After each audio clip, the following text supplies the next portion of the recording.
follows, and then... I haven't heard that. I Roger's mean, a very good friend of mine. Peter's, obviously, he's been doing a great job. I haven't heard, let me look at, you tell me something I have not heard about. Question I had is, were you aware of what Secretary Hegseth was going to say in his speech at NATO? at NATO, generally speaking? Yeah, Generally speaking, I I'll speak was. to Roger, I'll speak to Pete, I'll find out. Dominance Council for all forms of energy. Does that include all forms of energy? And pipeline you mentioned, sir, is that Constitution pipeline in New York?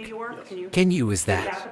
I believe in yeah. That's what it is, and you know they've been trying to get it for 20 years. And what it means is for New York, upstate New York, and even everywhere in New York. Also other states, but in particular, New England, that New England will now. I think we'll cut the energy prices, and big cuts in New York too.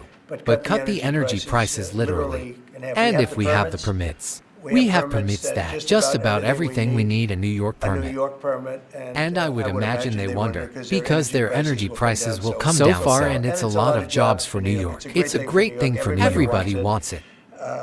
We'll be meeting with the various governors, Governor of New York, and the other governors too. And we can have built in about 9 months, and let's say 1 year. But we can actually have it built in pretty close to 9 months. It's all said we have most of the permits, almost all of the permits. I'm just your prioritizing energy dominance today. You've also prioritized trade balance. The oil industry is a little worried about they put 20,000 feet steel underground at a well. How will you balance that? Is there a he's talking about steel and aluminum? So the steel. I saved the steel industry in my first term by putting on tariffs because China was dumping massive amounts of steel. Others also, but mostly China. And I put very substantial. We took in $600 billion worth of tariffs of China. No other president's taken up. Literally haven't gotten 10 cents from China.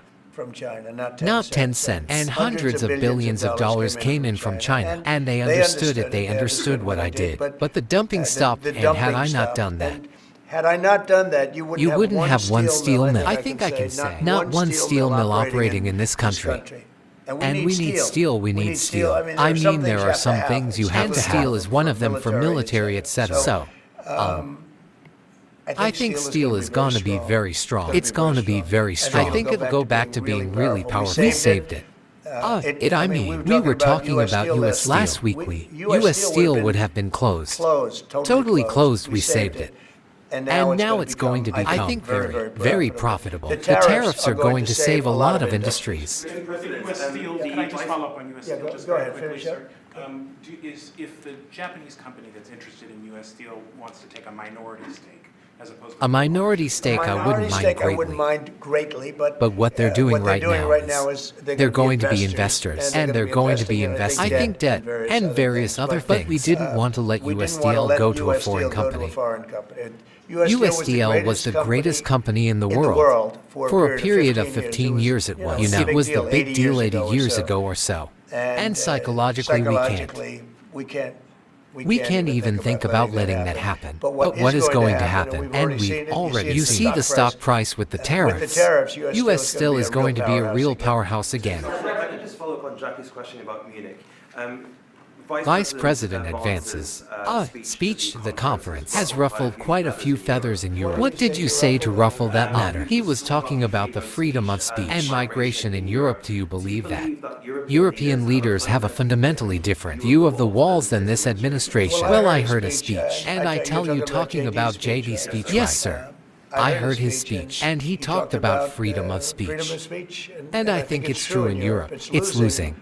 They're losing their wonderful right of freedom. Wonderful right of freedom of speech. Of speech, I see. I mean, I thought he made a very good speech, actually. A very brilliant speech. You're best to be careful, and he talked about immigration. And Europe has a big immigration problem. Just take a look at what's happened with crime. Take a look at what's happening in various parts of Europe. I thought his speech was very well received, actually. I've heard very good remarks in regards to Ukraine as well yesterday. You mentioned that you thought Ukraine's NATO aspirations were one of the main reasons that the war broke out. Who do you blame for the war? Ukraine or Russia? Well, I think this. I think that there were a lot. A lot of people to blame. All I can say is if I were president, that war would never have happened. And you know what else wouldn't have happened? The Middle East wouldn't be all blown up in October 7th. Wouldn't have happened either.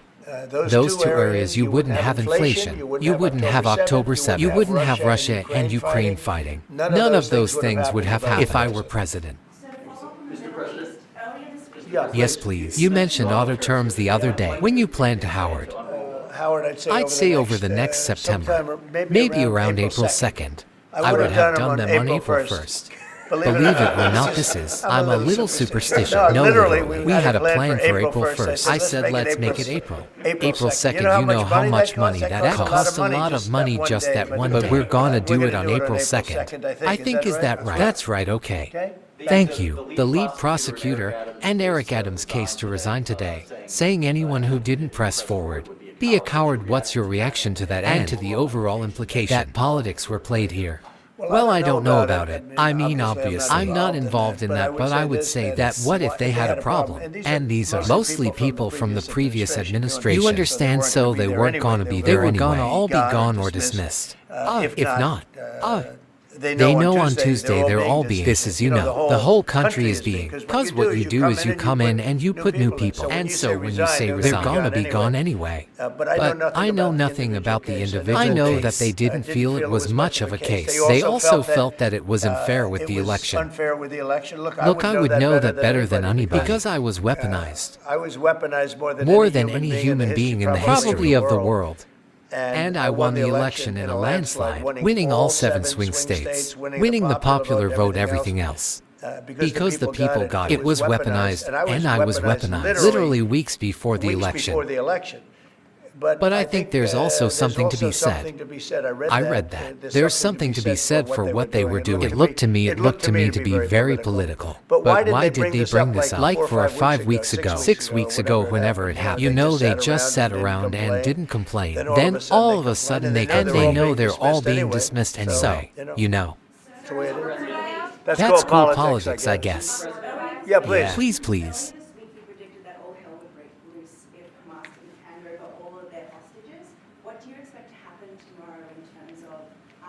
I don't know what's gonna happen tomorrow at 12 o'clock. It was up to me and take a very hard stance. I can't tell you what Israel's gonna do. But I watched the last people come out. And I looked at it before and after picture. One guy was a big, strong, healthy guy. You could say he was a little bit overweight. He's not overweight anymore. He looks like he just came out of the Holocaust. It looks like a Holocaust picture. I've looked at him for a long time, and they've been treated very badly. Young lady came out last week. Her hand was blown off. I mean, literally her hand was trying to stop a bullet that was headed for her face. She put up her hand, she goes like this, and wiped out her fingers and out of her hand. Now, I would take a different stance. But it depends, look, it depends what BB's going to do. It depends what Israel's going to do, but... And now I understand they've totally changed. Hamas has totally changed. They want to release hostages now again. But you have to see this started by them saying, we're not going to release the hostages. As we said we were, I said good. You have till 12 o'clock on Saturday, which is tomorrow at 12 to do it, and we didn't hear anything. Then all of a sudden today they said, no. We've decided we're going to release the hostages. But I actually think they should release all of the hostages. Remember, they're probably as bad as they looked. I mean, I don't like to say that, but they look real bad for days ago. 5 days ago when I saw. And the young ladies that came out were treated really bad. You don't know what happened, but I do. They were treated really badly. But as bad as they look, the ones that follow probably will look a lot worse. I think they're sending out their most healthy. And they've been hit hard on that Hamas. So, they probably didn't want to release. But they obviously, they changed their mind. I said 12 o'clock tomorrow. And all of a sudden today, yesterday they said we're gone. They're going back to release it. But this all started by them saying, we are not going to release any more hostages. And then yesterday, they said they are going to release the hostages. But I think they should release all of the hostages. 75,000 workers took this deferred resignation. It's a little bit short of the 5 to 10% goal. Do you think you'll have to make up the rest of that number now? Look, that's 75,000 more than we would have. And nobody knows what that final number is. I think a lot of people aren't going to show up to work. They got used to staying home and quit working. But, I wonder if they had other jobs or other things. They have a lot of problems with that now. 75,000, a lot of people. And we paid them well. We gave them a lot of months of severance pay, if you call it that, but number. I think you'll probably have some more too in addition. It's a big, tremendous saving for a guy. We want to downsize government, but make it better. Run it better, but downsize. Yeah, please. I understand that you had a phone call with Kistai. I did. I just signed a letter to him. He asked for a meeting, and I agreed to the meeting. We're gonna have a friendly meeting. Very good. We have a lot of good things going on, but he has to come and see me, and I just accepted his asking. Do you have a date for that, sir? What do you hope to Very soon. I think he wants to come next week or the week after. I don't know. It was his request, not mine, but I met him twice already. We get along very well. Very nice guy. Thank you very much, everybody. Thank you very much. Appreciate it. Thank you, bro. Thank you, press. Thank you. Thank you, press. Thank you, press. Thank you, sir. Thank you. Thank you, sir. Thank you.